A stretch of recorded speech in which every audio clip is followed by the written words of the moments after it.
హిందీలో super hit అయిన కౌన్ బనేగా కరోడ్పతి కార్యక్రమాన్ని తెలుగులో మీలో ఎవరు కోటీశ్వరుడు పేరుతో నిర్వహిస్తున్నారు.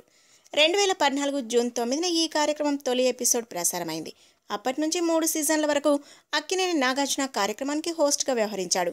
తాజా సీజన్కి చిరంజీవి హోస్ట్గా వ్యవహరిస్తున్న సంగతి తెలిసిందే. ఫిబ్రవరి 13న చిరంజీవి బుల్లితెరపై అడిగిడి అనూహ్య స్పందనను సొంతం చేసుకున్నాడు. అభిమానులు, బుల్లితెర ప్రేక్షకులు చిరంజీవి హోస్టింగ్ను బాగా ఎంజాయ్ చేశారు.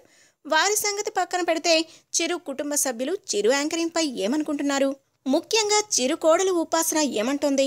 ఆమె మీలో ఎవరు కోటీశ్వరుడు ప్రోగ్రాంలో చిరంజీవి యాంకరింగ్పై స్పందించింది. చిరుపై ప్రశంసలు కురిపిస్తూ ట్వీట్ చేసింది. ఇప్పుడే ఛానల్ను మారుస్తూ నేనేం చూశానో తెలుసా?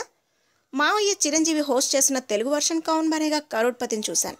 ఆ కార్యక్రమాన్ని చూస్తూ అలా టీవీకి అతుక్కుపోయాను అంటూ కార్యక్రమం అయిపోయిన కాసేపటికే ట్వీట్ చేసింది. అంతేకాదు, ఆ కార్యక్రమానికి సంబంధించి చిరంజీవి ఫోటోలను ట్వీట్ చేసింది ఉపాసన. If you like the video, please like us and subscribe Tollywood Nagar.